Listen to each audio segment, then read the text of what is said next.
Hey everyone, welcome back to our channel. In today's video, I'm going to show you how to fix your car in just 3 minutes. Ready? Let's get started. First things first, we need to identify the issue. Check if there's any unusual noise, warning light, or fluid leak. For this video, let's tackle a common problem, a flat tire. Looks like we've got a flat tire. No worries, we'll have it fixed in no time.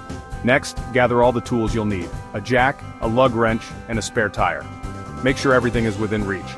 Now position the jack under the car's jacking point and lift the car until the flat tire is off the ground. Be careful and make sure the car is stable.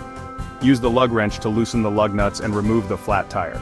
Keep the lug nuts in a safe place so you don't lose them. Align the spare tire with the wheel studs and hand tighten the lug nuts. Then, lower the car slowly using the jack. Finally, use the lug wrench to fully tighten the lug nuts in a crisscross pattern. Make sure they're nice and snug, and there you have it. A quick and easy fix for a flat tire. If you found this video helpful, don't forget to like, subscribe, and hit the bell icon for more car repair tips. Thanks for watching and see you next time.